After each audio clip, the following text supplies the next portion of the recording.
Hey guys, this is Anthony Morganti from AnthonyMorganti.com. Previously, I did a video where I showed you all my Nikon equipment.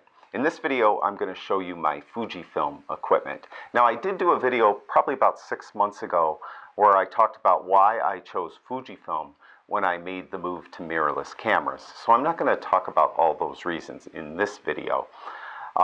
I will say though that I still do use my Nikon cameras for most of my shooting. I use my D800E here in the studio, and I use it for lifestyle and portrait photography and a lot of landscape work.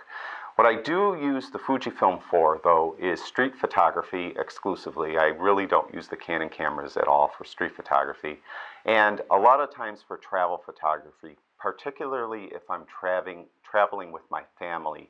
It's kind of burdensome to take the big heavy Nikon equipment with me, so I like to take the smaller Fuji stuff when I'm traveling with my family. Now, I do have two Fujifilm bodies. I have the Fujifilm X100t, and this is a non-interchangeable fixed focal length 23mm lens. So it may be limiting for a lot of people because most people like to switch lenses. Why, get a wide angle for landscapes or get a zoom lens for wildlife. This could be limiting in that regard.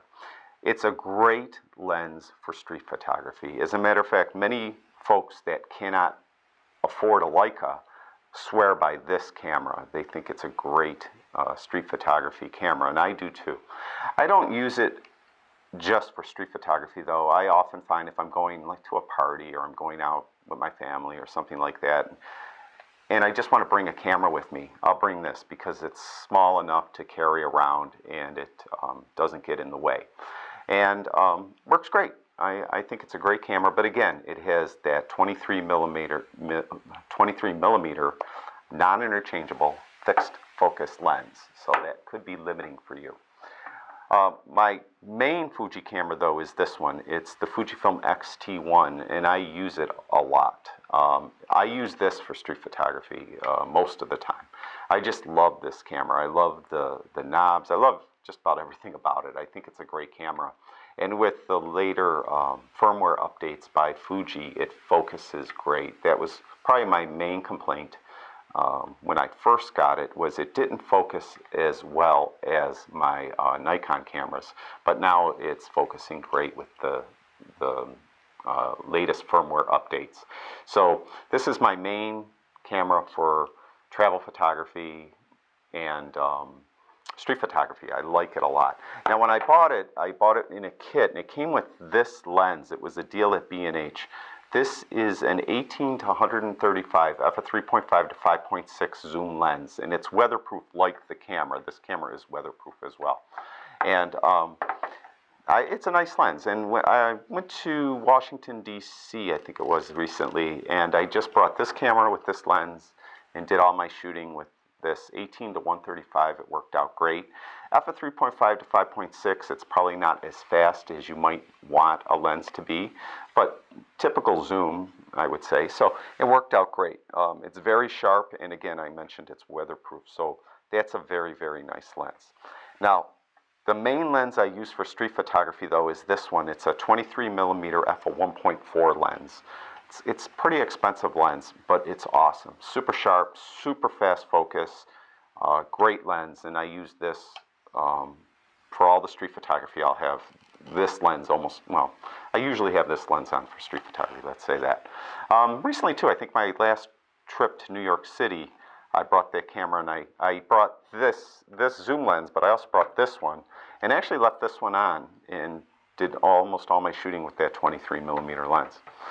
I also have a 35mm lens, which I thought I would use for street photography, but I actually don't. It's just a little bit too narrow. I like the wider angle of the 23mm better for street photography. But it's again a very nice lens. It's very sharp. Again, I mentioned in my Nikon when I was talking about my Nikon equipment, if a lens isn't sharp, I don't use it. I get rid of it. I sell it or trade it in. So this lens, good. I don't use it as much as I thought I would, though. What I did find a little niche for, I photograph a lot of bands, and a lot of times in nightclubs, the nightclubs are really dark, and My Nikon D800E does not really have great high ISO, but this Fuji does. When I'm at high ISO, the resolution is beautiful, and it's better than the Nikon D800E. And what I found is this 35mm works great in dark night groups because it's f1.4. And here's a picture for an example that I took. Now hopefully I'm going to hold it because I can't tell if there's glare on it. But that was at 35mm lens. It was at f1.4. And you can see I was, you know, it came out nice.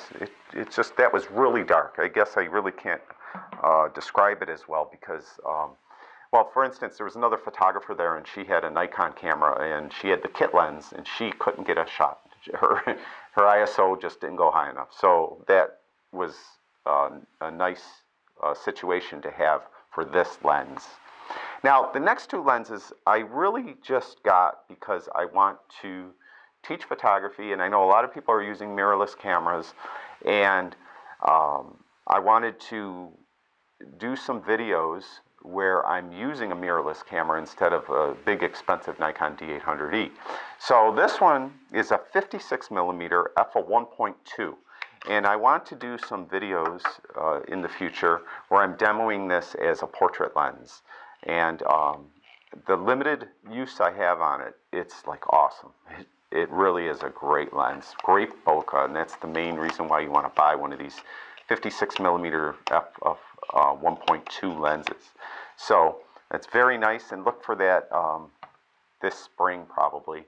I'll be doing some videos where I'm talking about doing portraiture, lifestyle photography, and I'll mix it up. I'll use the Nikons too, but I also will use the mirrorless camera with this 56mm f1.2 lens. And finally over here I have a 50-140 f2.8 lens. So it's f2.8 throughout the whole zoom range. And again, I got this for videos. I want to do some videos showing sport, action, and wildlife photography with the mirrorless camera. And with the crop factor 1.5, this 50-140 is pretty much comparable to like 70-200 that most Canon, Nikon, all the manufacturers, Tamron make.